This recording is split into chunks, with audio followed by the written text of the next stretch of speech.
Health is wealth, a statement that cannot be undermined, ignored, or overemphasized. Now, recently, there have been several calls to action as regards prioritizing one's health, from a few medical hands to tackling health emergencies in Nigeria to a global health challenge. Hello and welcome to the show. I'm your host, Blessings Mosugu. Of course, Blessings could not be any more right with a statement. The growing concern about the Mpox virus spreading across countries, particularly in Africa, has drawn the attention of the World Health Organization, which has declared the virus an international health emergency. I'm your co-host, Adesewa Odusoga, and this is Report Desk Africa.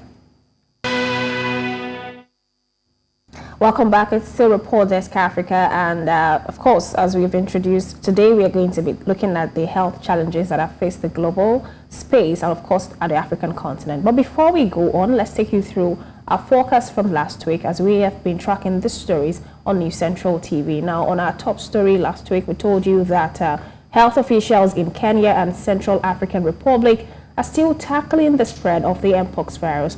And of course, just like I said, that's one of the things that we shall be discussing today on Report Desk Africa. And then we also told you that activities has commenced in Nigeria. Citizens and the 10-day nationwide End Bad Governance protest, which took place last week. And lastly, in our forecast, more than 20 people have died in the intense Morocco heat wave. That's all the recap from last week's forecast. And of course, you're still here with us on Report Desk Africa, and we'll be discussing more about health topics when we get back. So we'll go on a break one more time, and when we get back, the conversation begins. Welcome back. Now, since the coronavirus, the world has awakened to critical health issues. This time, the possibility of another is on the verge. Monkeypox virus spreads when a person comes in contact with an animal or a person who has the virus. Now, the World Health Organization has recently declared the Mpox virus, formerly called a monkeypox, a public health emergency. Now, could this lead to another phase of COVID-19? Well, hopefully not. We're now joined by public health expert Philip Njemanze, who joins us now from Owerri, Imo State. Thank you so much for your time. Thank you so much for joining us, Philip. If you can hear us, we would like to understand the severity of this virus, the Mpox virus, formerly called the Monkeypox virus, and what exactly are the strategies that are being deployed to improve early detection and the rapid response to Mpox outbreaks on the global scale. We know, especially in Nigeria, a lot of times there's always the fire brigade approach when it gets worse, and that's when we start to deploy different means. But what strategies are in place to curtail the spread of this virus? All right, well, wait for him to join. Once again, when I heard about this, Adesewa, the first thing that came to my mind was another global health challenge. And most times I feel for Nigeria and us as Nigerians, because when we talk about being well equipped for these kind of things, it's not like we're expecting it, but in situations like this, you find out that we lack the resources, we lack the infrastructure.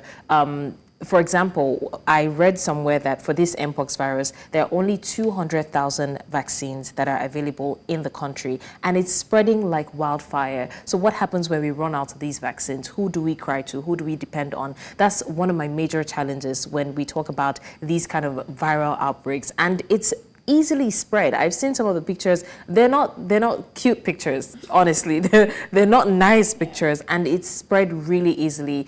Body contact, exchange of fluid, and it just scares me.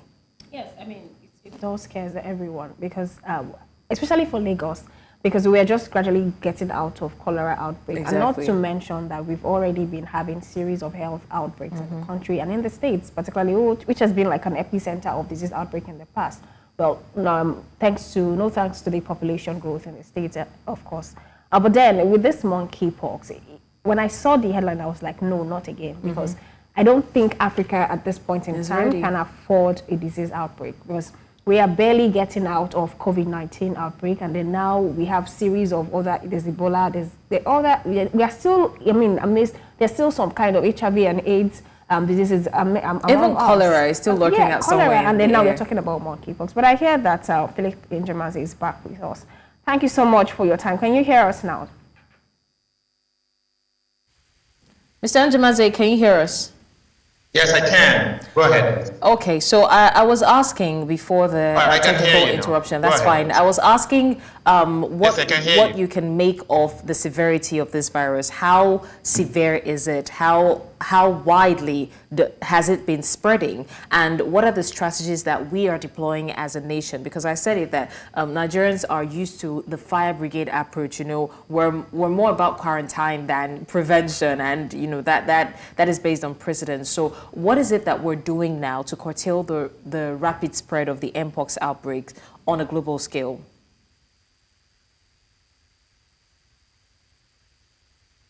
Well, I would say that the infection or the virus is endemic here. So we are considered West Africa and Central Africa are endemic regions of for Mpox. So we are not really talking about a completely new situation of an outbreak. This has been something that we have had severally. Now, there is good news that we now have better surveillance. So since this is now being monitored, we have now a very functional NCDC, and we are taking count of these cases. They registered about 21 suspected cases in 15 local governments in 8 states.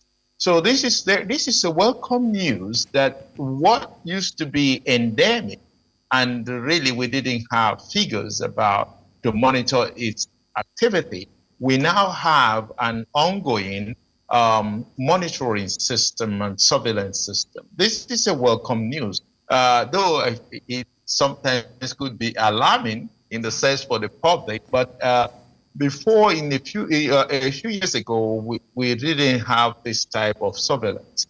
So on that part, I would say it's welcome. Then what that means is that we now can mobilize in order to educate public education about this virus.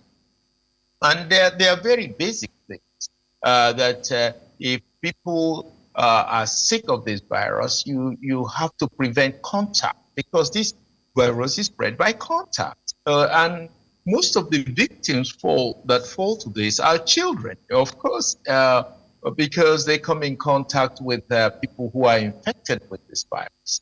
So the education, the public education is necessary, and this alerting of people that this virus is around. So when you see somebody with a lot of rashes, with pus coming out, you know that the person has Mpox or Monkeypox.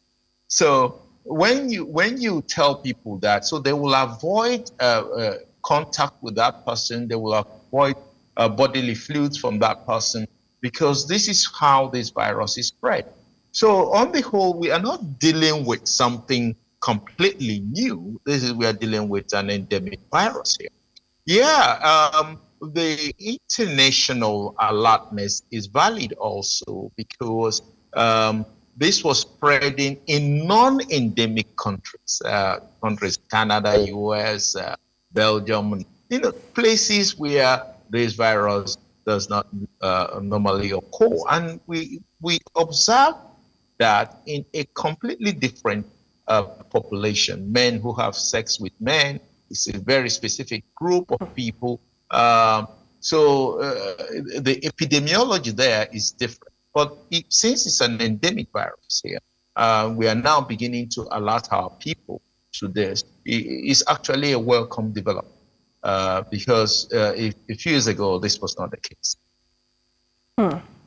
I mean, thank you so much for that elaborate, conversation there. But what are the specific challenges do you think that we are faced with in the healthcare system in African countries regarding the diagnosis and the treatment of Mpox? And I would also like awareness now, because it's one thing to be able to diagnose and treat, it's another thing for the vulnerable to be aware that we are indeed faced with a challenge, and then this is how you can, prevent being infected by the virus. Yes, actually, the diagnosis is most primarily is we call them suspected cases. Is built up on clinical manifestation. The people will have rash and frequently pus will come out. They will have headache and they will have fever. These are very general symptoms, but with Mpox, the rashes are more like kind of typical. So you might be able to be alerted by that. And then, of course, the samples are collected for specific diagnosis in specialized centers. We do not have this in ordinary hospitals, but these are virology labs, mainly right in Nigeria here are centers controlled by this NCDC.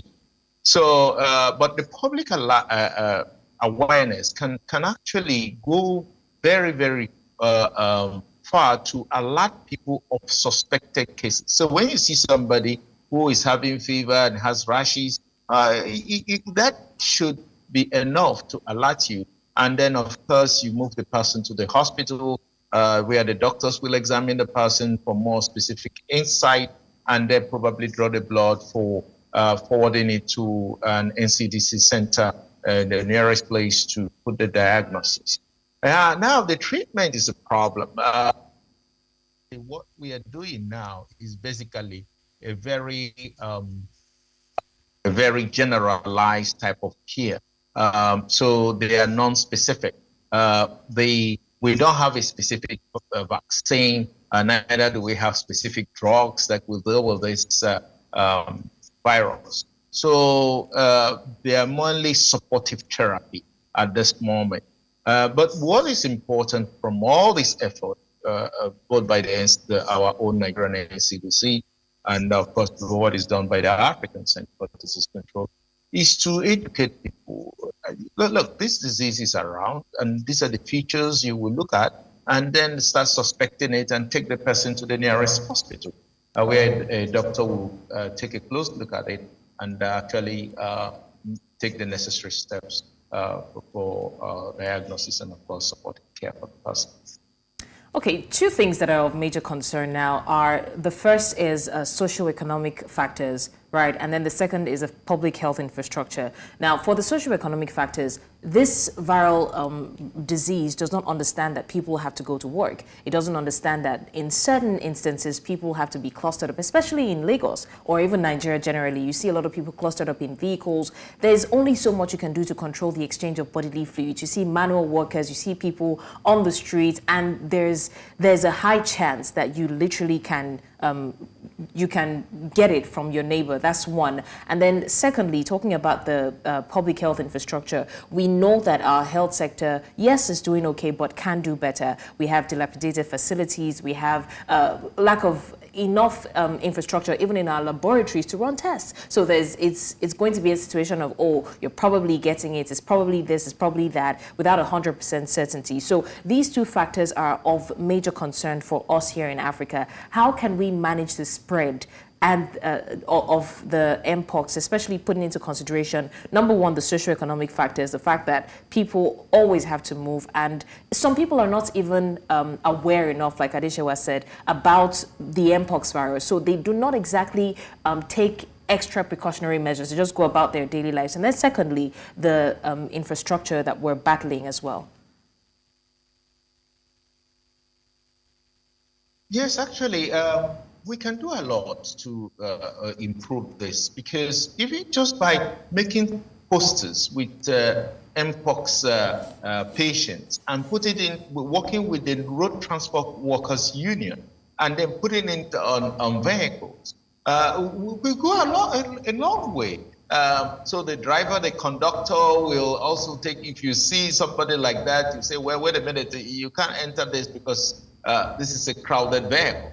And of course, putting it in communities and having healthcare, volunteers who will go around distributing these leaflets. They go a long way, because the pictographic information is enough to create suspicion of this, both in regions, and we can also use the churches to distribute these leaflets after an assembly of the church. So at dismissal of mass or any service, distribute these leaflets and then put them in strategic places so people can look at them and then have an impression of what this disease looks like and what they should do.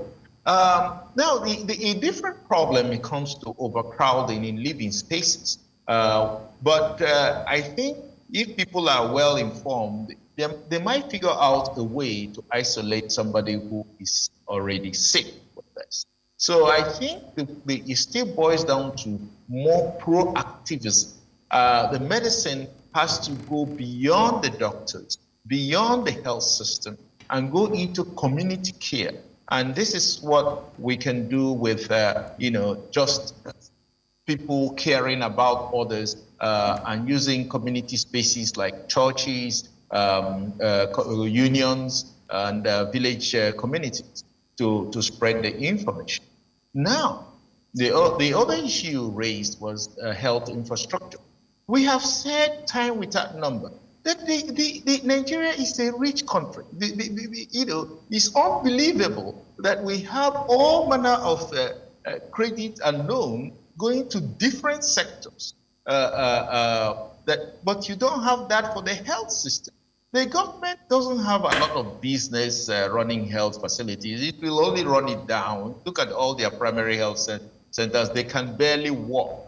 But the private sector is totally well motivated, well organized, but doesn't have the funds. So what you do, instead of using all this money and billions of naira to build more and more primary health centers, which you will not take care of, is to offer them as loans to people who want to establish health facilities. So you want to buy a machine, you just have single-digit interest loan. We are going to give you this loan at 5%, and you can buy the machine you want. And people will buy these machines for diagnosis.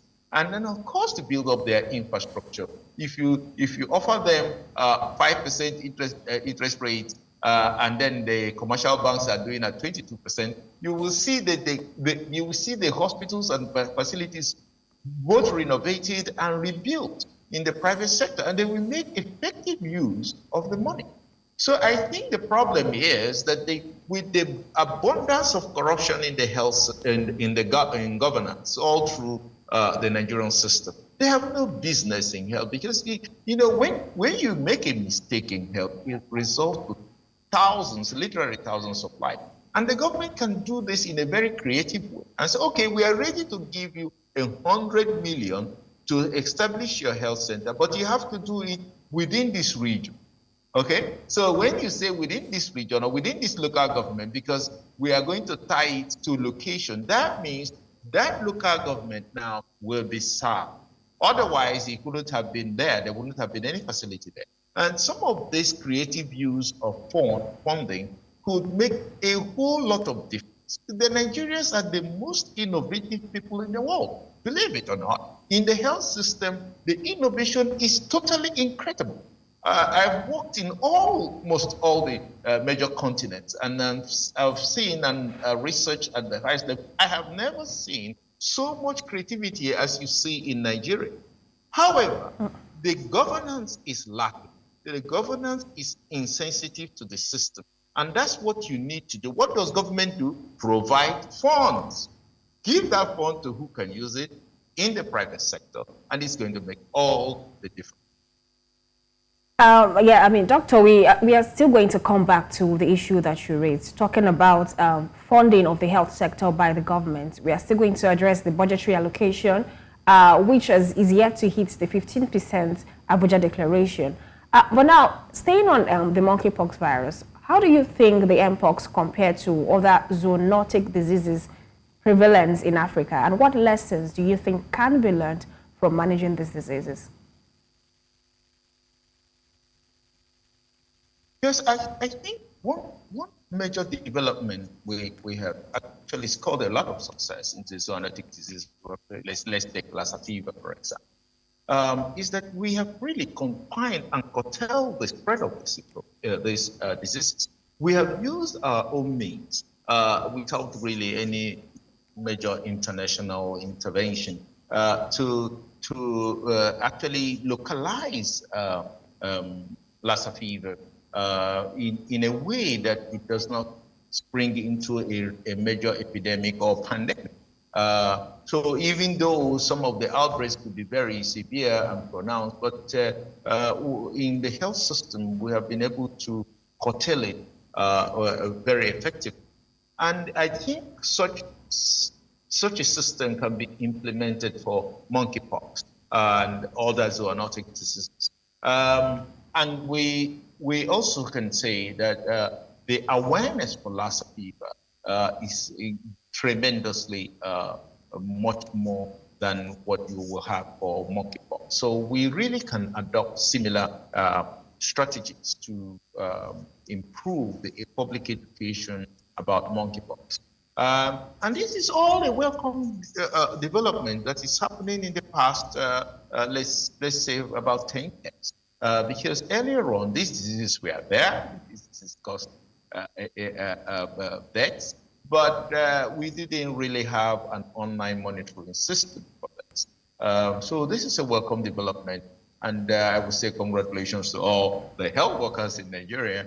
And in this case, I also will applaud government for their very supportive approach to the NCDC, because since the NCDC has started operating, there have been a major difference in the control of infectious diseases in Nigeria.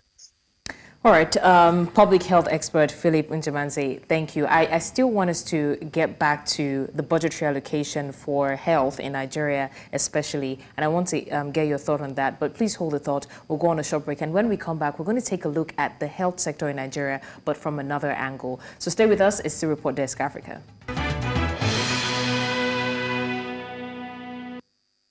All right, thanks for staying with us. You're still watching Report Desk Africa. Now, Africa's most populous country, Nigeria, is currently facing a challenge to its health sector. The issue of brain drain is a major crisis that affects the lives of not just the citizens now, but the country's functionality as well. Although these doctors have left the country and have their reasons for leaving, the damage it provokes cannot be overlooked. Now, we still have our guest, Philip Njemanze, a public health expert here, and we have carried on the conversation into the next segment, but we will take a look at this package and then we'll get Philip's opinion on it. Nigeria's healthcare system stands on the brink of collapse as it hemorrhages its most valuable resource, highly skilled medical professionals. Despite former Health Minister Dr. Sage Henry's claims of sufficient staffing, a staggering 67% of Nigerian trained doctors have left for the United Kingdom, leaving behind a thin workforce with a 1 to 10,000 doctor-to-patient ratio. What is the shortfall? We have as much as 360,000 shortfall of doctors. Lagos is having 30,000 shortfall of doctors, right? If you look at the total number of doctors in Lagos, maybe about 7,800 or thereabouts. In an exclusive interview with News Central TV, Dr. Benjamin Olowo-Jebutu, the Vice President of the Nigerian Medical Association, sounded the alarm on the devastating brain drain, calling for improved welfare packages, better working conditions, and more opportunities for professional growth to curb the exodus. Last year alone, we lost 900 doctors between January and July. Every day people want to leave the country, so you don't even have people replacing those that are leaving. We have 774 local governments in this country. Do we have 774 primary health care center? No. Do we have functional, equipped primary health care center? No. We must start first by increasing the budget of health. Dr. Olowo-Jebutu also proposed an innovative solution, a collaborative barter system between Nigeria's health sector and the UK, designed for mutual benefit. Every government that takes our doctor away should pay us the money for training them. If you say we have 300 doctors or maybe 200 doctors in Nigeria going to the UK, how many of the UK doctors have come to now impact training to doctors in this country? You can say, okay, every year, every 2 years, you come in this particular specialty, come and train doctors in this field, in this country, and let them improve. So instead of paying those people that come in to train them, the cost of our doctors living for the country is what we use to replace them coming to train us as bilateral arrangement. As the brain drain continues to cripple Nigeria's healthcare system, the call for urgent reforms and strategic partnerships grows louder, aiming to pull the nation's health sector back from the brink. In Lagos for News Central, Adesewa Odusoga. All right, that was the report put together by my co-host and News Central's correspondent Adesewa Odusoga on the issue of brain drain. And we still have our guest, Philip Njemanze, and we're talking about the budgetary allocation. And very quickly, Philip, first of all, thank you for staying with us. And then secondly, I want to ask what your assessment is of on the budgetary allocation for the health sector, because like it or not, the lack of funding in that sector has led to a ripple effect, one of which is a brain drain that we're talking about. So what do you make of the health sector generally and the channel of passage for funding to that sector? Well, I think the problem is even not just that the budgetary allocation is small, relative to the population and the demand for better health care. The problem is that the money is even directed to the wrong sector. You see, when you talk about private and public health care, you have to understand that both private and public serve the Nigerian population. The goal is to serve the Nigerian population so that the ordinary person will get better and improved healthcare, whether it goes to the private or public. Now, if that is the goal and the money that is being budgeted is not even going to the right channel where the money can be well used, then there is really no budget. With the huge corruption in the public health sector and other sectors, not just the health sector, even that money is not even properly used.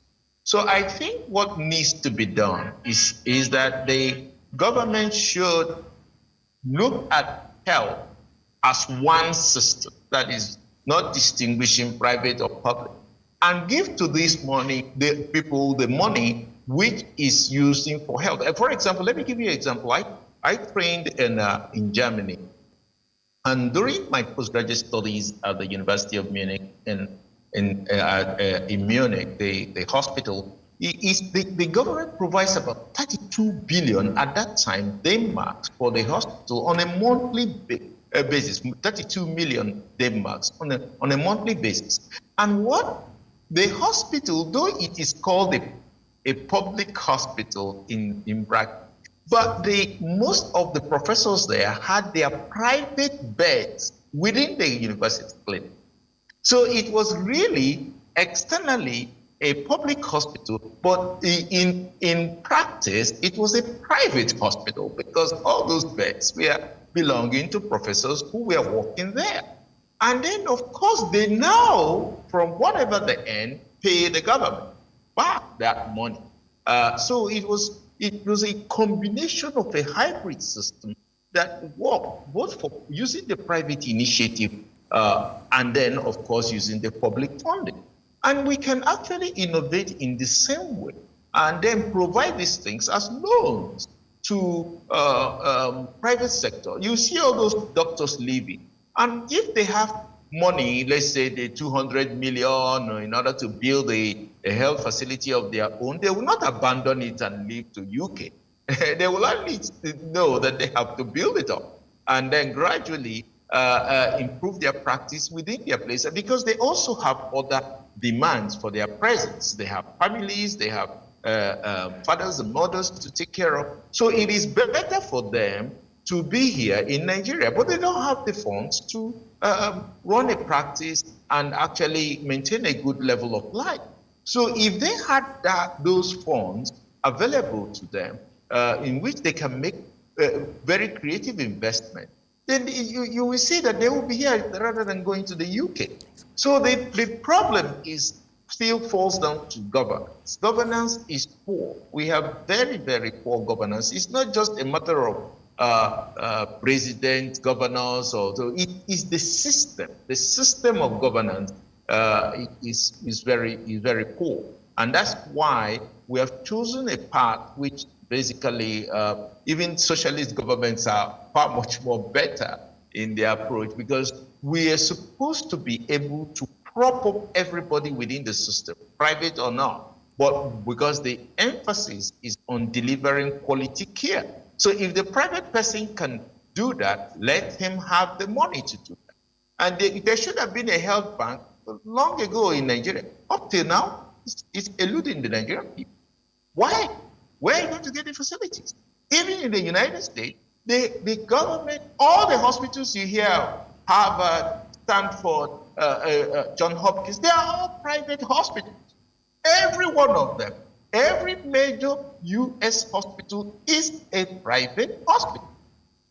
So why can't you, if you are copying the West, which I think you shouldn't copy, you should evolve your own system, you should actually look at the real data. These are all private hospitals, and they get millions of dollars for support.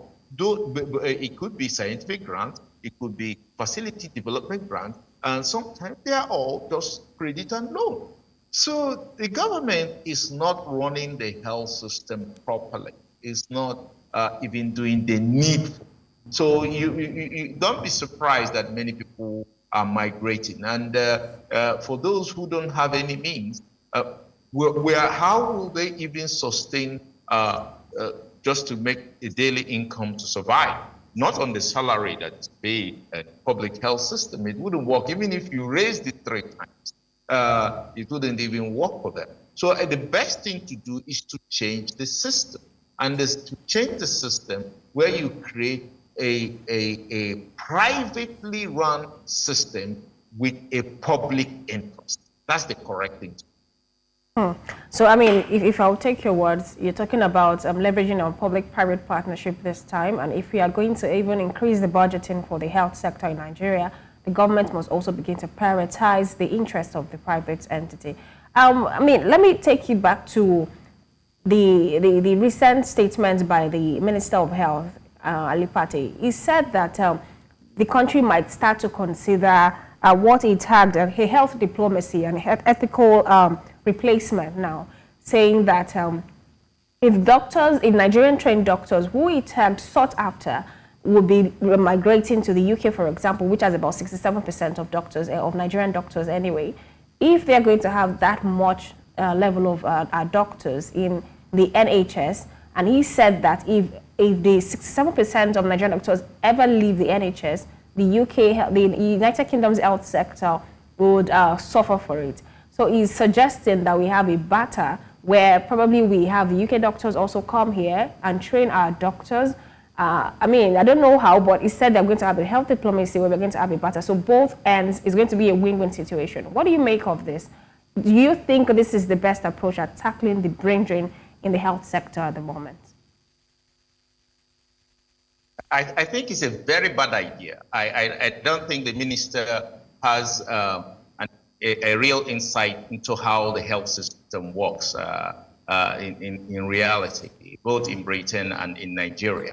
The issue of trade by barter suggestion is the UK doctors can't even work here because we have a completely different system, completely different diseases, and there is really a little value in what they will so-called teach Nigerians here.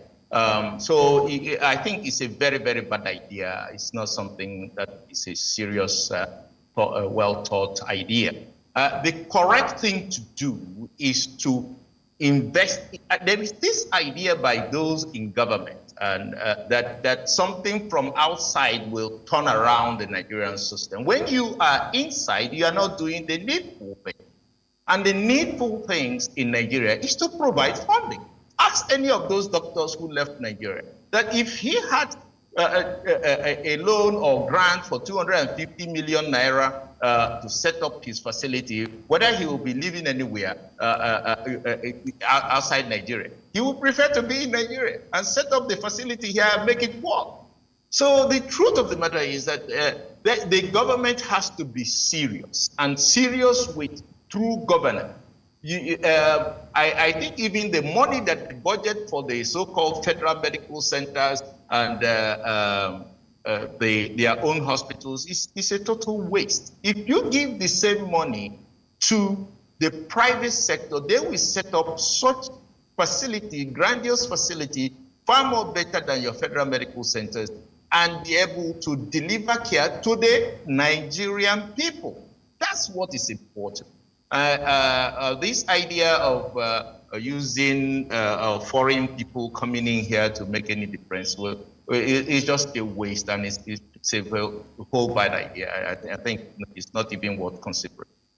Okay, so we have a health crisis on our hands as a country. We're battling the brain drain, that's a no-brainer, but there's also the crisis of quack or fake doctors. For a long time now, we've seen cases where vulnerable citizens are at the mercy of these people. There's so many people operating clinics and hospitals, performing surgeries without being certified or being qualified to do so. And it's like, the same way we are allowing our qualified doctors slip through our fingers is the same way we are allowing these quack or fake doctors slip through and continue their day-to-day activities. Recently, someone was arrested after 8 years of practicing without being certified or qualified. What do we make of that as well? Do we think that we do not have agencies to monitor these things enough?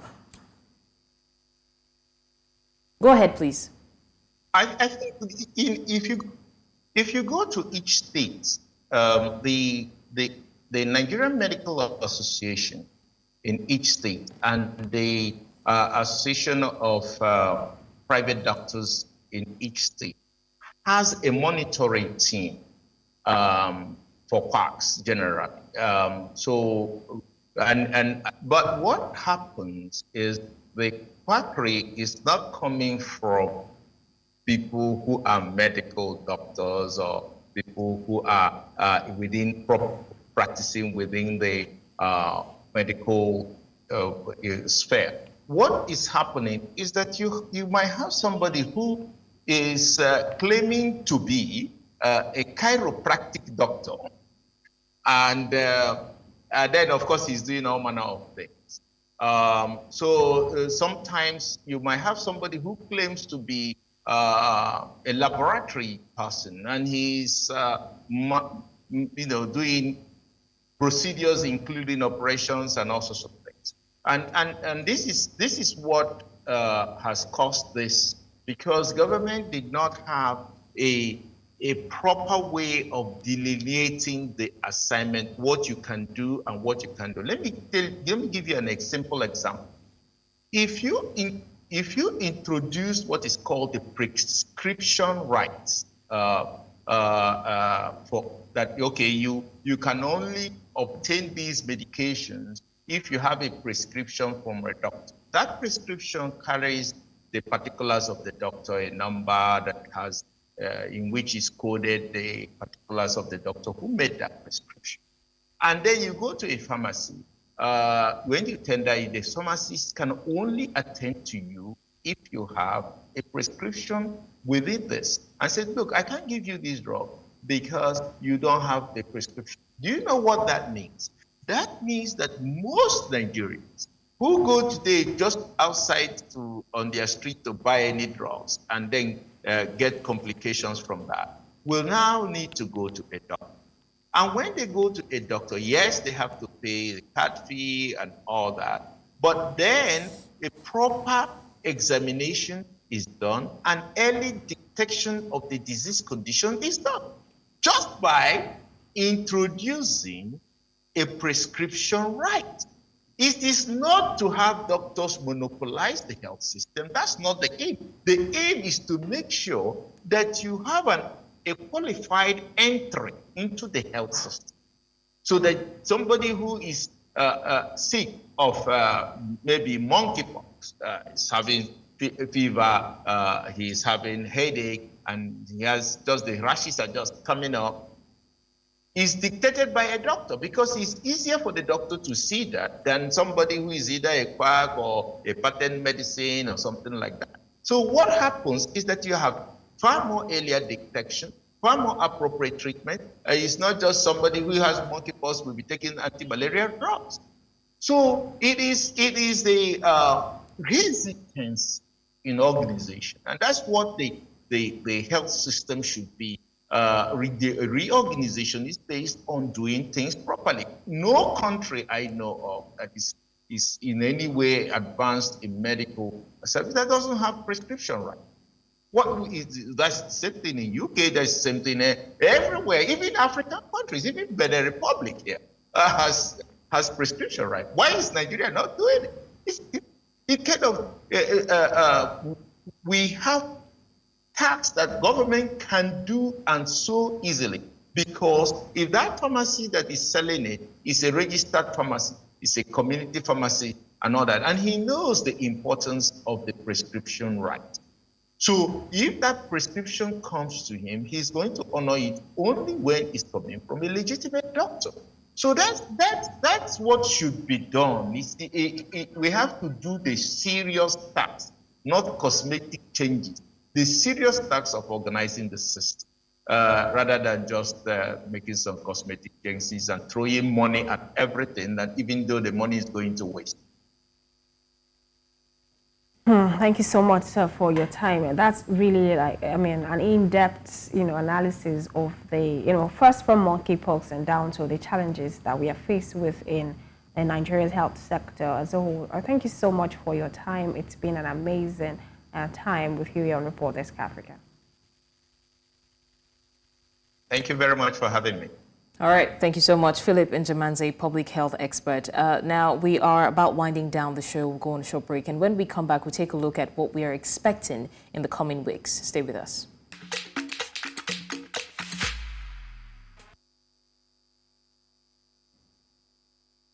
Glad to have you back joining us on Report Desk Africa. Sadly, we're on the very final part of the program this week. Now, for our forecast this week, we'll look at Sudan. Fresh peace talks aimed at ending Sudan's 16-month war have started altogether, but neither warring side have entered negotiating room. Now, the U.S., which is leading the talks, insisted the event continued regardless. The army said it would boycott the talks several days ago, while the RSF delegates went to Switzerland, but at the last minute said they will stay away. Now, looking at partnership, Nigeria's President Bola Tinubu and President Teodoro Obasanjo of Equatorial Guinea have signed a landmark agreement on the Gulf of Guinea pipeline project, marking a significant milestone in the partnership between both countries. Now, the agreement covers legislative and regulatory measures for the gas pipeline, its establishment and its operation, transit of natural gas, ownership of the gas pipeline, as well as general principles as well.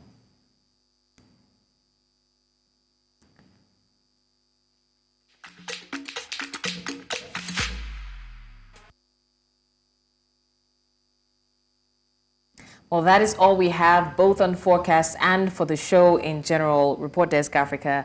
It's been a very insightful conversation. Definitely. And the talks on brain drain and, of course, the lack of funding for the health sector is a worrying one. But I'm quite impressed that we, as journalists, of course, this is what we do, try to bring it to the forefront, because I know that the more we talk about it, the more of the urgency that people get to see. So I'm hoping that something is done about it. Not even amidst the disease outbreaks that we have now. So you can imagine, reports say that it's supposed to be 1 doctor to 600 patients, but in Nigeria we have 1 doctor to 10,000 patients.